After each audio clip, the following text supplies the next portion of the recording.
કેમ છો તમે બધા? જય શ્રી કૃષ્ણ. આશા રાખું છું મજામાં હશો. આપણે છીએ ગુજરાતી. હવે હું ગુજરાતી દાળ કેવી રીતે બનાવું છું ને એ આજે બતાવીશ. કારણ કે બધાને ગુજરાતી દાળ મારી ભાવે છે.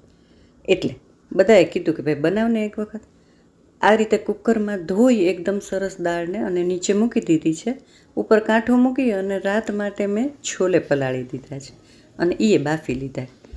હવે ભાતને હું માઇક્રોવેવમાં કરી લઈશ અને ટમેટું પણ હું દાળમાં જ બાફવામાં નાખી દઉં છું. દાળ બાફી ગઈ. હવે એકદમ સરસ મેં બ્લેન્ડર ફેરવી અને એમાં શિંગદાણા નાખી દીધા. જો વઘારમાં આટલી વસ્તુ નાખું છું: રાઈ, જીરું, આખું મરચું, તજ, લવિંગ અને બાદિયાના. તુવેરની દાળનો વઘાર છે ને હું ઘીમાં કરું છું. એકદમ સરસ આવી જાય ને થોડીક મેથી નાખવાની હોય. આ બધું નાખી અને એકદમ સરસ તતડી જાય એટલે થોડીક મસ્તી હિંગ, હળદર અને લાલ મરચું નાખી અને એ દાળમાં વઘાર નાખી દેવાનો છે. તમને થશે લીમડો ભૂલી ગઈ? ના ના ના, લીમડો છે ને તમે ઉપરથી એમને એમ નાખશો ને તો એની સુગંધ બહુ સરસ આવશે. દાળનો વઘાર થઈ ગયો છે, આપણે એને ઉકળવા મૂકી દેવાની અને બાકીની વસ્તુઓ બધી નાખશું જ. એમાં લીલું મરચું, આદું છે ને હું ખમણીને નાખી દઉં છું. ખાંડીને પણ નાખી શકાય, તમને જે રીતે ગમે ને એ રીતે નાખી શકાય. લીમડો નાખી દેશું. ઉપરથી સ્વાદ પ્રમાણે મીઠું, મરચું, ધાણા જીરું, કોકમ અને ગોળ. આટલા વસ્તુ તો હોય જ. ગોળ અને કોકમવાળી દાળ છે ને બહુ જ ફાઇન લાગશે.